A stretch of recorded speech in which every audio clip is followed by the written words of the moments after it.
Chapter 5. If anyone sins because they do not speak up when they hear a public charge to testify regarding something they have seen or learned about, they will be held responsible.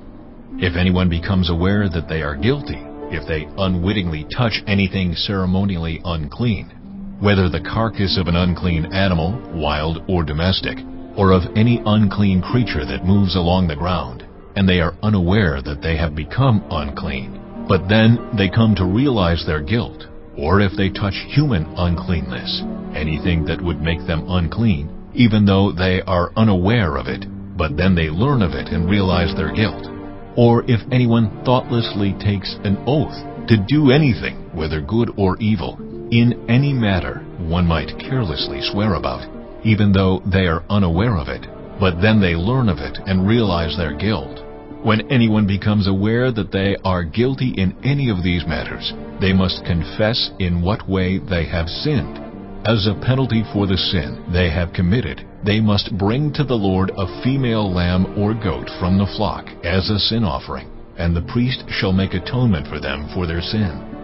Anyone who cannot afford a lamb is to bring 2 doves or 2 young pigeons to the Lord as a penalty for their sin, one for a sin offering and the other for a burnt offering. They are to bring them to the priest, who shall first offer the one for the sin offering. He is to wring its head from its neck, not dividing it completely, and is to splash some of the blood of the sin offering against the side of the altar. The rest of the blood must be drained out at the base of the altar. It is a sin offering. The priest shall then offer the other as a burnt offering in the prescribed way and make atonement for them for the sin they have committed, and they will be forgiven. If, however, they cannot afford 2 doves or 2 young pigeons, they are to bring as an offering for their sin 1/10 of an ephah of the finest flour for a sin offering. They must not put olive oil or incense on it, because it is a sin offering. They are to bring it to the priest, who shall take a handful of it as a memorial portion and burn it on the altar on top of the food offerings presented to the Lord.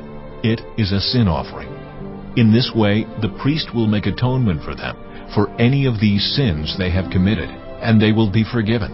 The rest of the offering will belong to the priest, as in the case of the grain offering. The Lord said to Moses, When anyone is unfaithful to the Lord by sinning unintentionally in regard to any of the Lord's holy things, they are to bring to the Lord as a penalty a ram from the flock, one without defect, and of the proper value in silver according to the sanctuary shekel. It is a guilt offering. They must make restitution for what they have failed to do in regard to the holy things, pay an additional penalty of 1/5 of its value, and give it all to the priest. The priest will make atonement for them with the ram as a guilt offering, and they will be forgiven. If anyone sins and does what is forbidden in any of the Lord's commands, even though they do not know it, they are guilty and will be held responsible. They are to bring to the priest as a guilt offering a ram from the flock, one without defect and of the proper value. In this way the priest will make atonement for them for the wrong they have committed unintentionally, and they will be forgiven. It is a guilt offering. They have been guilty of wrongdoing against the Lord. Chapter 6. The Lord said to Moses, If anyone sins and is unfaithful to the Lord by deceiving a neighbor about something entrusted to them or left in their care, or about something stolen, or if they cheat their neighbor, or if they find lost property and lie about it, or if they swear falsely about any such sin that people may commit, when they sin in any of these ways and realize their guilt, they must return what they have stolen or taken by extortion, or what was entrusted to them, or the lost property they found, or whatever it was they swore falsely about. They must make restitution in full, add 1/5 of the value to it, and give it all to the owner on the day they present their guilt offering. And as a penalty, they must bring to the priest, that is, to the Lord, their guilt offering, a ram from the flock, one without defect, and of the proper value. In this way, the priest will make atonement for them before the Lord, and they will be forgiven for any of the things they did that made them guilty. The Lord said to Moses, Give Aaron and his sons this command. These are the regulations for the burnt offering. The burnt offering is to remain on the altar hearth throughout the night, till morning, and the fire must be kept burning on the altar. The priest shall then put on his linen clothes, with linen undergarments next to his body, and shall remove the ashes of the burnt offering that the fire has consumed on the altar, and place them beside the altar. Then he is to take off these clothes and put on others, and carry the ashes outside the camp to a place that is ceremonially clean. The fire on the altar must be kept burning. It must not go out. Every morning the priest is to add firewood and arrange the burnt offering on the fire, and burn the fat of the fellowship offerings on it. The fire must be kept burning on the altar continuously. It must not go out. These are the regulations for the grain offering. Aaron's sons are to bring it before the Lord in front of the altar. The priest is to take a handful of the finest flour and some olive oil, together with all the incense on the grain offering, and burn the memorial portion on the altar as an aroma pleasing to the Lord. Aaron and his sons shall eat the rest of it, but it is to be eaten without yeast in the sanctuary area. They are to eat it in the courtyard of the tent of meeting. It must not be baked with yeast. I have given it as their share of the food offerings presented to me. Like the sin offering and the guilt offering, it is most holy. Any male descendant of Aaron may eat it. For all generations to come, it is his perpetual share of the food offerings presented to the Lord. Whatever touches them will become holy. The Lord also said to Moses, This is the offering Aaron and his sons are to bring to the Lord on the day he is anointed, 1/10 of an ephah of the finest flour as a regular grain offering, half of it in the morning and half in the evening. It must be prepared with oil on a griddle. Bring it well mixed, and present the grain offering broken in pieces as an aroma pleasing to the Lord. The son who is to succeed him as anointed priest shall prepare it. It is the Lord's perpetual share, and is to be burned completely. Every grain offering of a priest shall be burned completely. It must not be eaten. The Lord said to Moses, Say to Aaron and his sons, These are the regulations for the sin offering. The sin offering is to be slaughtered before the Lord, in the place the burnt offering is slaughtered. It is most holy. The priest who offers it shall eat it. It is to be eaten in the sanctuary area, in the courtyard of the tent of meeting. Whatever touches any of the flesh will become holy. And if any of the blood is spattered on a garment, you must wash it in the sanctuary area. The clay pot the meat is cooked in must be broken. But if it is cooked in a bronze pot, the pot is to be scoured and rinsed with water. Any male in a priest's family may eat it. It is most holy.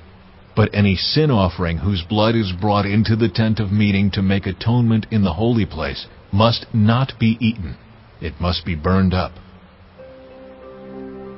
Chapter 7. These are the regulations for the guilt offering, which is most holy. The guilt offering is to be slaughtered in the place where the burnt offering is slaughtered, and its blood is to be splashed against the sides of the altar. All its fat shall be offered, the fat tail and the fat that covers the internal organs, both kidneys with the fat on them near the loins, and the long lobe of the liver, which is to be removed with the kidneys. The priest shall burn them on the altar as a food offering presented to the Lord. It is a guilt offering. Any male in a priest's family may eat it, but it must be eaten in the sanctuary area. It is most holy. The same law applies to both the sin offering and the guilt offering. They belong to the priest who makes atonement with them. The priest who offers a burnt offering for anyone may keep its hide for himself. Every grain offering baked in an oven or cooked in a pan or on a griddle belongs to the priest who offers it.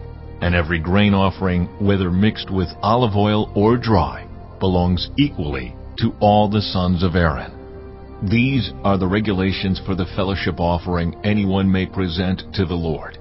If they offer it as an expression of thankfulness, then along with this thank offering, they are to offer thick loaves made without yeast and with olive oil mixed in, thin loaves made without yeast and brushed with oil and thick loaves of the finest flour, well kneaded and with oil mixed in. Along with their fellowship offering of thanksgiving, they are to present an offering with thick loaves of bread made with yeast. They are to bring one of each kind as an offering, a contribution to the Lord. It belongs to the priest who splashes the blood of the fellowship offering against the altar. The meat of their fellowship offering of thanksgiving must be eaten on the day it is offered. They must leave none of it till morning. If, however, their offering is the result of a vow or is a free will offering, the sacrifice shall be eaten on the day they offer it, but anything left over may be eaten on the next day. Any meat of the sacrifice left over till the third day must be burned up. If any meat of the fellowship offering is eaten on the third day, the one who offered it will not be accepted. It will not be reckoned to their credit, for it has become impure. The person who eats any of it will be held responsible. Meat that touches anything ceremonially unclean must not be eaten. It must be burned up. As for other meat, anyone ceremonially clean may eat it. But if anyone who is unclean eats any meat of the fellowship offering belonging to the Lord, they must be cut off from their people. Anyone who touches something unclean, whether human uncleanness, or an unclean animal, or any unclean creature that moves along the ground, and then eats any of the meat of the fellowship offering belonging to the Lord, must be cut off from their people. The Lord said to Moses, "Say to the Israelites, do not eat any of the fat of cattle, sheep, or goats. The fat of an animal found dead or torn by wild animals may be used for any other purpose, but you must not eat it. Anyone who eats the fat of an animal from which a food offering may be presented to the Lord must be cut off from their people. And wherever you live, you must not eat the blood of any bird or animal. Anyone who eats blood must be cut off from their people." The Lord said to Moses, "Say to the Israelites, anyone who brings a fellowship offering to the Lord is to bring part of it as their sacrifice to the Lord. With their own hands they are to present the food offering to the Lord. They are to bring the fat together with the breast, and wave the breast before the Lord as a wave offering. The priest shall burn the fat on the altar, but the breast belongs to Aaron and his sons. You are to give the right thigh of your fellowship offerings to the priest as a contribution. The son of Aaron who offers the blood and the fat of the fellowship offering shall have the right thigh as his share. From the fellowship offerings of the Israelites I have taken the breast that is waved and the thigh that is presented, and have given them to Aaron the priest and his sons as their perpetual share from the Israelites." "This is the portion of the food offerings presented to the Lord that were allotted to Aaron and his sons on the day they were presented to serve the Lord as priests. On the day they were anointed, the Lord commanded that the Israelites give this to them as their perpetual share for the generations to come. These then are the regulations for the burnt offering, the grain offering, the sin offering, the guilt offering, the ordination offering, and the fellowship offering, which the Lord gave Moses at Mount Sinai in the desert of Sinai on the day he commanded the Israelites to bring their offerings to the Lord."